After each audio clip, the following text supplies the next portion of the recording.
I know, it's scary. Okay, so we left off talking about a bunch of the separate little gas laws that had been sort of taken through time, or a series of different people performing these experiments. The last one we need to talk about is Avogadro's law.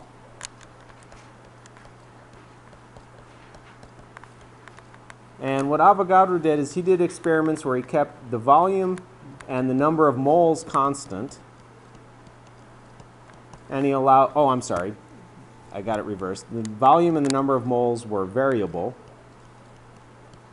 And he left temperature and pressure as constants.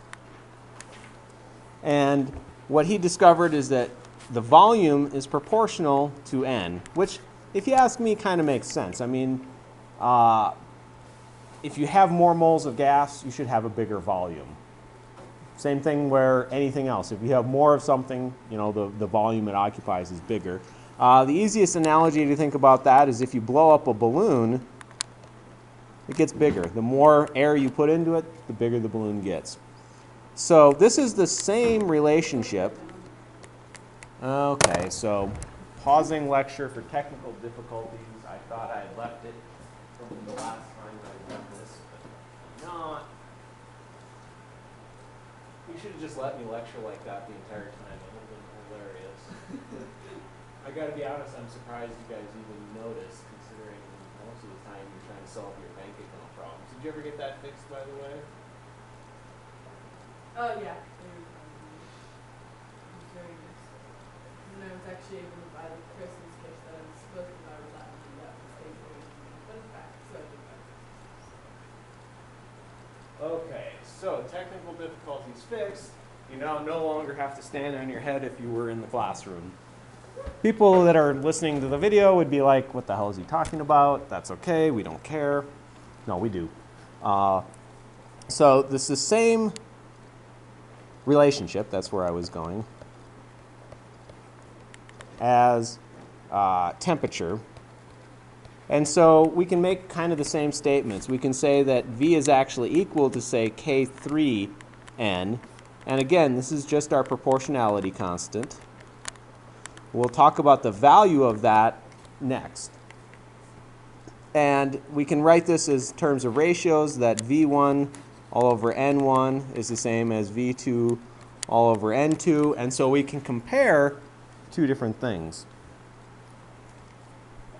Probably his most important statement that he made for this is that he said simply that 1 mole of any gas has a volume of 22.414 liters at 0 degrees Celsius and 1 atmosphere. And so what this is really saying is that all gases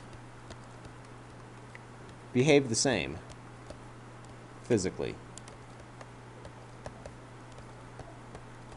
So we said this at the beginning, that really these laws that we're talking about are not chemical laws. They're not how things interact. They're not how reactions occur. They're actually physical laws. And the reason for that is that atoms, or that gas molecules are simply don't interact with each other, so there's no chemical interactions, there's no intermolecular forces to worry about, and so it's purely a physical relationship. Now, this is not 100% true, of course. If you look in your book, what you'll find, so this is, an approximation. It's usually good enough for anything we do, but if you look at it, for instance, NH3 has really a volume of 22.40, and CO2, oops, that's the one that has the same.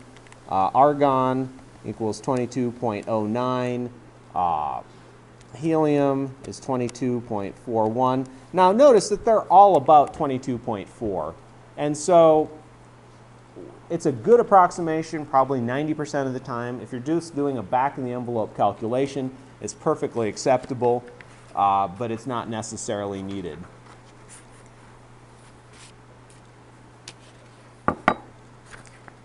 So what we can do, though, is we can take all three of these laws and combine them together, and that's given the name the ideal gas law. And the idea See, that's the word phrase I use way too much, the idea. The ideal gas law is, is probably correct 99% of the time at standard temperature and pressure, meaning 1 atmosphere and 0 degrees Celsius, or room temperature. And if we go further away from that, we'll find that we have to worry about, if we go to higher pressures or lower temperatures, we have to start worrying about the chemical interactions or the intermolecular forces, and we can't use the law. And so what we're really saying is that we can take Boyle's law, which is PV equals K1, and we can take Charles' law, which says that V over T is equal to K2. We can take Avogadro's, which is V all over N equals K3, and we can combine those into one giant law, which simply says that PV equals PV all over NT is equal to some constant. And that K1, K2, and K3 are all really the exact same constant. And so if we plug in some standard information, for instance, we know that at 1.0 atmospheres, the volume of a gas, so pressure is 1 atmosphere, the volume of a gas is 22.414 liters, and we know that the amount of gas is 1 mole, and the temperature is 273.15 Kelvin, then we can actually calculate R because we have all that information. So R is just 1 atmosphere times 22.414 liters all over 1 mole times 273.15 K. And, I'm sorry, that's our proportionality constant. And so in this case, K is equal to 0.082058, and it has a bunch of weird units. It's one of those constants that has 4 sets of units. And so it's liter atmosphere K mole. And remember, the units for a conversion factor for these constants are simply to cancel out all the other units in the problem, but they also allow us to say that we know that the volume of 1 liter of gas at 1 atmosphere at 273 at a specific temperature has a certain number of moles, meaning the units actually make sense too. And we have a special conversion or proportionality constant. We simply call that R. And so we'll use R equals 0.082058 liter atmosphere K moles. Now, of course, don't memorize that. It'll be given on the cheat sheet and or on the equation sheet for this thing. So the ideal gas law combines all of those, and so we can use it for any given problem. And so we can use either PV equals nRT for individual problems, or if we're making and comparing two different things, we usually say P1 V1 all over N1 T1 equals P2 V2 all over N2 T2, meaning we can use it in its ratio form. And which form we use depends on what information we're given in a problem. So an example of that, I should also point out that you can use any of the individual gas laws if some of the parts are constants. My theory, though, is why bother memorizing 3 individual gas laws when instead, if you measure this combined gas law and the pressure happens to be the same on both sides of the equation or in 2 circumstances, well, that's fine. Mathematically, they're just going to cancel out anyway. So instead of memorizing 3 individual laws, I recommend memorizing one big law, PV equals nRT. So an example of this might be a light bulb.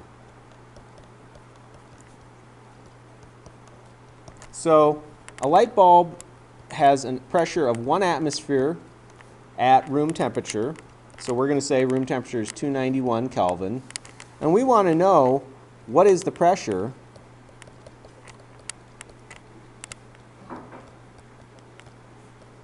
after the light bulb heats up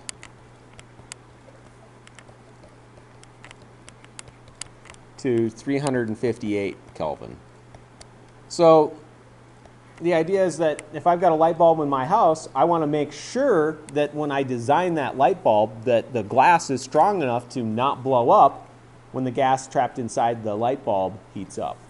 Now, one of the things you should notice about this is that I only have pressure and temperature that change, meaning I change the temperature from 291 K to 358 K, and I know that the pressure is going to change. And so if I think about it, we know that the volume should be a constant, because the volume of the light bulb doesn't change. We also know that since a light bulb is sealed, the number of moles is a constant.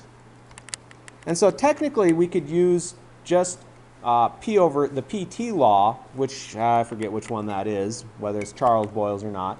But instead, I'd rather use P1 V1 all over N1 T1 equals P2 V2 all over N2 T2, and just realize that when I plug those numbers in, some of them aren't going to change. So, 1 atmosphere times the volume is constant, so I'm just going to leave it. The N doesn't change, so that's just constant. I could either just give it the value of 1 and say, the light bulb is 1 liter and I have 1 mole of gas in it. And then the temperature is 291 K. And that's going to be equal to X. We don't know the pressure, but I know the light bulb volume didn't change. I know the moles didn't change. And so, I can either leave them out of the equation or I can just leave them the same and they all cancel out. And then I've got 358K. And then of course I can simply solve for X and notice that the only thing I have there is 358 all over 291, and I get that it's 1.48 atmospheres. So the idea is that when you design a light bulb, you should make sure that the glass is at least strong enough to contain 1.48 atmospheres. Now, I know Haley likes to go diving, so we can actually have some diving type questions too. So for instance, if I have a 5.0 liter dive tank rated to 10.0 atmospheres, and I fill it with 2 moles of O2 gas at, now this is 75 degrees Celsius. Now I got to be honest, that's an unrealistic temperature for diving. But I'm taking the example I normally have where it's just some random, container, and we're kind of changing it so at least it might be somewhat entertaining because we all like to go diving. And the question is, will it explode? Meaning, if Haley goes diving, does she explode or not? Since Haley's not really listening, we don't know if she's going to explode or not, right? So Haley, do you think you're going to explode or not? Well, I don't know. Let's find out. Yeah. So we can use our equation PV equals nRT. And notice that we have a bunch of the variables already. We know our volume. We know our pressure. We know our temperature. And we know N. And so what we really want to see, actually I shouldn't say it, we don't know our pressure. We know that the dive tank is rated to 10 atmospheres. So the question is the pressure of that tank greater than or less than 10 atmospheres? So if I rearrange that equation, PV just equals nRT all over V, start plugging in my information, 2.0 moles of O2, 0.0821 liter atmosphere mole K, so moles cancel out. Plug in my temperature, 348 Kelvin. Kelvins cancel out. And plug in my volume, which is 5.0 liters on the bottom. Liters cancel out. Plug it in, do the math. I get that the pressure of that tank is 11.4 atmospheres. Therefore, Haley explodes. Or arguably Haley doesn't explode, simply the O2 tank on the back of Haley explodes, but that can't be pleasant. Yeah, probably keep that one to my back. Yes. So, and if there's any flammable source nearby, oxygen, terribly flammable, Haley probably goes up like Haley's Comet. Okay, that's lame.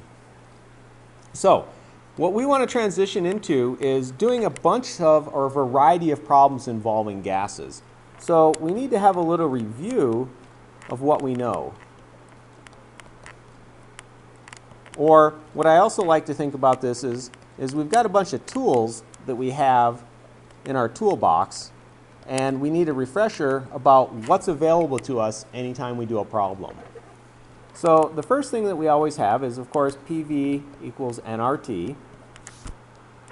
We also know that 1 mole of gas at standard temperature and pressure equals 22.4 liters. Now, technically we don't need to know that because we could get that from PV equals nRT. We're also going to revive a bunch of old formulas from things that we're supposed to remember from previous chapters. So it's a nice review for some of the things that we've had before.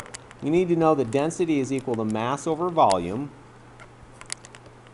and that's grams over milliliters for the units. And the idea is that milliliters can be the same volume from PV equals nRT, meaning that we can do problems where we combine density and we combine the PV equals nRT formula. Since PV equals nRT also has moles, we can actually use molecular weight in a bunch of problems because that's the N from PV equals nRT. And so notice what we're really saying is that all of our old equations also have links to PV equals nRT, and so we can use them. We definitely know that since we have moles, we can use balanced chemical reactions.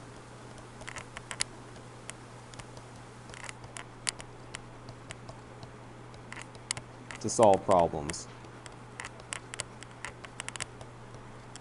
And so what we're kind of saying is that PV equals nRT is linked to a lot of stuff, meaning volume can be part of density equals mass over volume. N can be both molecular weight in terms of grams per mole, or N can be gotten from a mole-to-mole ratio in a chemical equation. I was wondering where this pen went. It was stuck in my pants. Okay, that was a little too random for you guys. So, if you remember way back in chapter 3 for you guys, we said that a lot of times a mole-to-mole ratio is also the center of any problem. And so what we've done is we've added another line to this. We know we can start with grams and use molecular weight to get to moles. We know we can start with milliliters and use molarity to get to moles. Well, some problems now with gases, we're going to use milliliters, and we can use PV equals nRT to get to moles. And of course, we also can start from atoms, in which case we use Avogadro's number. So the problems in this section, the type of questions that we're going to be asking, all are going to have to do with making use of several of these equations. So let's look at some examples. Because we can list all the tools in the world, but unless we show you how to use a hammer or a screwdriver, not so easy. So the first question we're going to ask is how many grams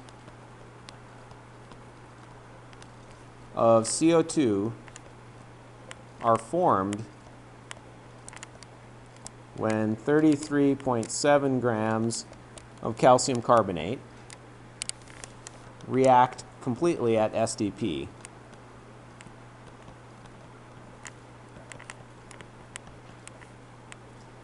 And then we're going to ask, basically the chapter 9 part is going to be, what is the volume? So we've got two parts, A and B. And of course we need a chemical equation, so we'll also give you the reaction. Ca CO3 plus 2HCl is going to give you CaCl2 plus CO2 gas plus H2O liquid. Does anyone remember what type of reaction this is from chapter 4? Makes carbon dioxide plus water. Combustion reaction, or is it the acid? Well, in this case, this is just a double displacement. And then we have to remember that H2CO3 always decomposes to give those parts there, and so it's also a Well, whenever you have an acid, decomposition. it's water. No, there's plenty of things that you can add water acids to that don't produce water. When you have decomposition. Yes, when you have decomposition, it makes water. So we've got two parts. Part A is stuff we already know, which is simply taking our 33.7 grams of calcium carbonate. And the idea is that if my final question is what is the volume, I really need to figure out how many moles of it I have. And so we're going to take and convert to moles. 100.909 grams is 1 mole. And then from this reaction we know that 1 mole of calcium carbonate is simply 1 mole of CO2 gas. So we've used our molecular weight, we've used our mole-to-mole ratio. Hopefully all tools that you kind of remember from the previous chapter. And then we've got 44.0 grams of CO2 is 1 mole of CO2. So here's another molecular weight that we're used to doing. And normally we'd go to grams, but in this case we can simply stop here and realize that we need to know our moles is all we need. And so I make 14.8, oh I'm sorry, I make 0.337 moles of CO2. And for part B, it says what is the volume? Well, if I arrange PV equals nRT, then I get V equals nRT all over P. So I can take that 0.337 moles of CO2. R is always the same, 0.0821 liter atmosphere mole Kelvin. We can convert our temperature. Oh, we said this is at STP, so our temperature at STP is 273 K. And our pressure at STP is, of course, just 1 atmosphere. We can plug that all into our equation and get that we make 7.55 liters of CO2 gas.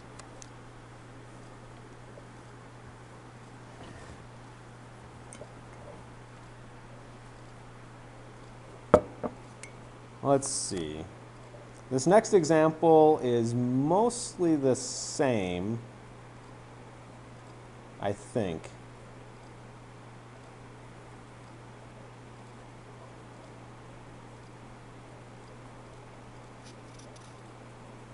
Oh, I see. It throws one more step in there. We're going to ignore it. The next question we want to look at is, given the reaction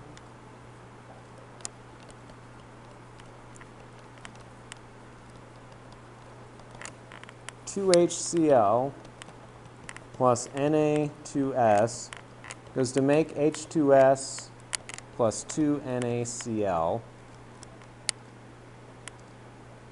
And we know that the density of a gas is equal to 1.52 grams per liter at STP. We want to find the molecular weight of an unknown gas. Actually, I don't even like this question.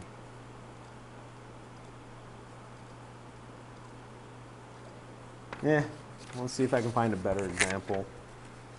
This one's kind of silly, but we can do it. It's just, like I said, silly. Yeah, let's do this. Much more entertaining question. So what is the density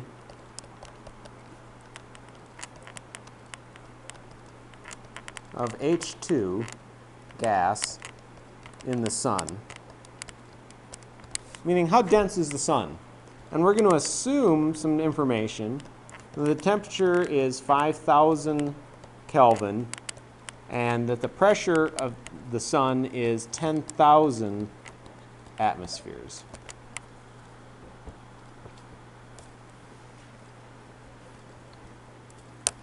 So notice that what we've got is PV equals nRT, meaning I've got T, I know R, I know P.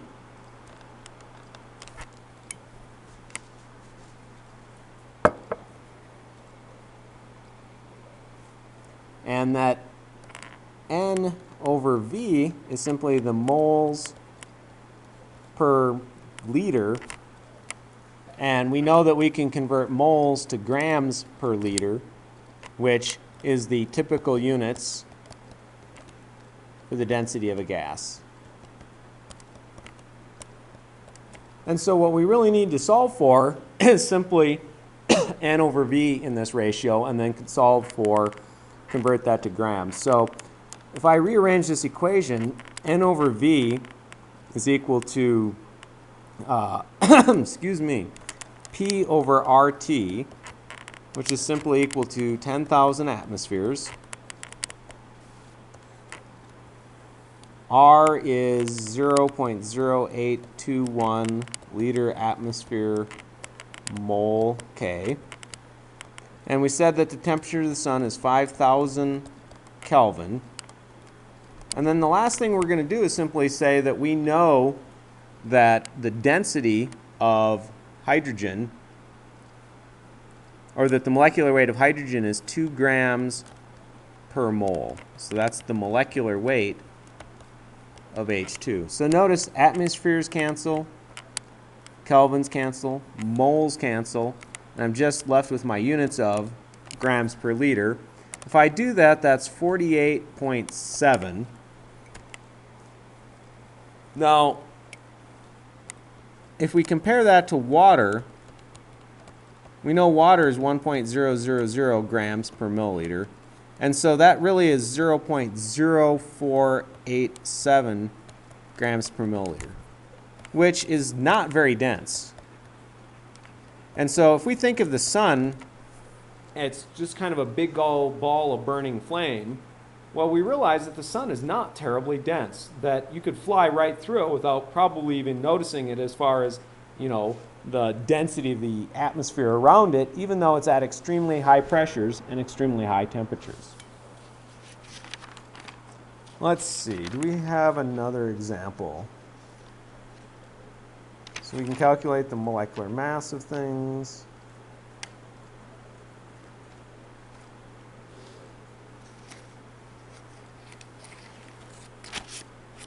Okay, here's an interesting question. And these are just sort of random things I make up.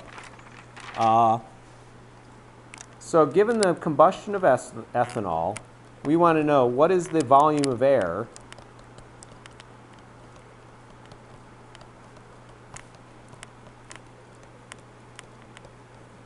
required to burn 227 grams of ethanol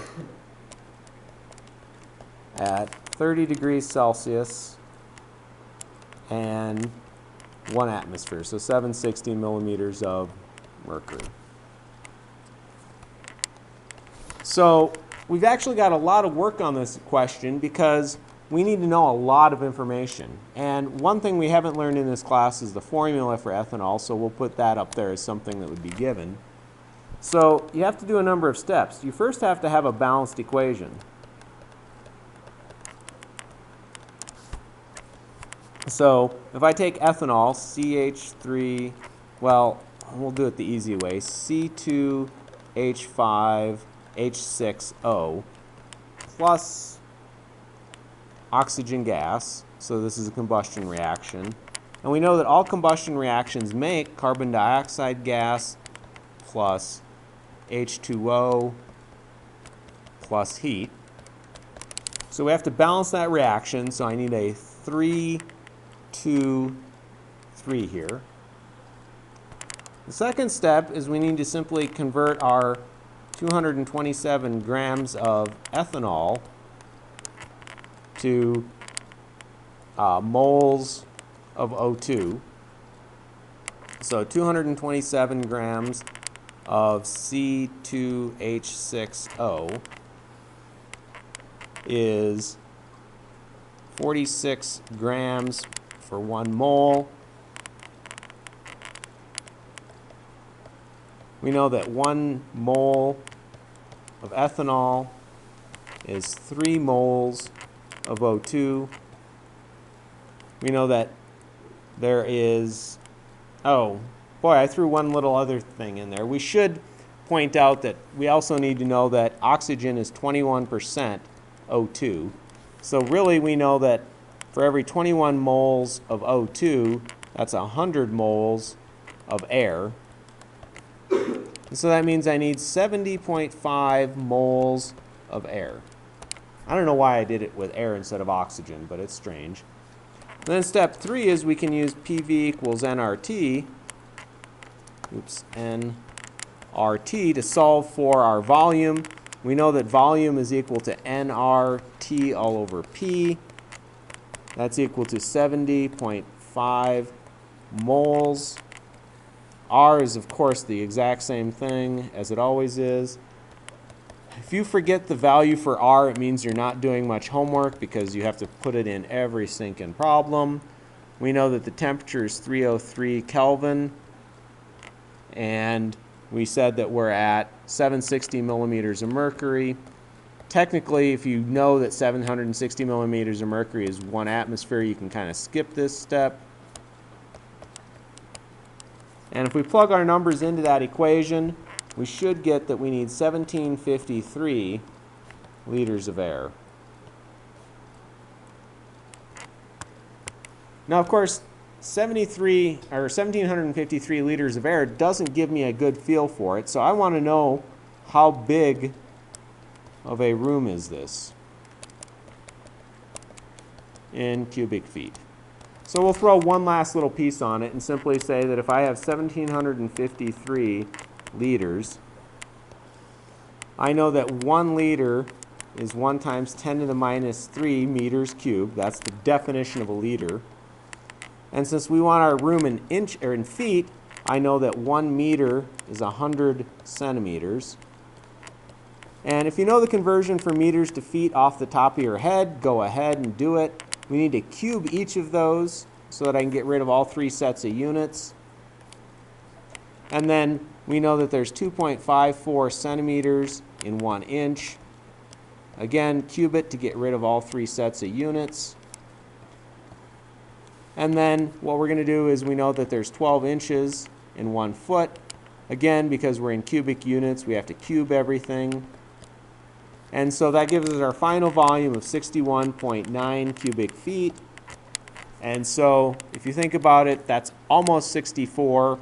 And so that really means we have a 4 foot by 4 foot by 4 foot room.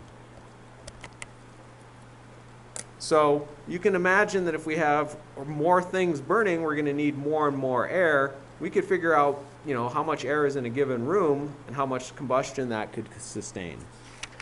So notice that a lot of the problems in this section are simply doing problems or questions that actually go back to Chapter 3, where we're doing mole-to-mole ratios and using molecular weight. They go back to Chapter 4, where we're doing balanced equations. And so the questions in Chapter 9, I think, are wonderful, sometimes simply because they have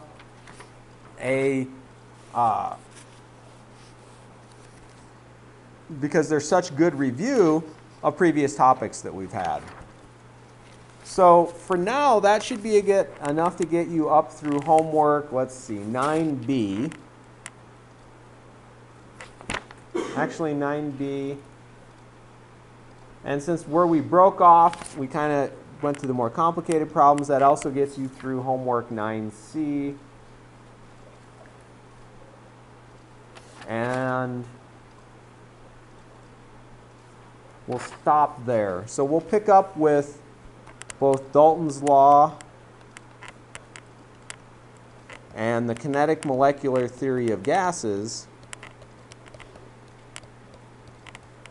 on Monday.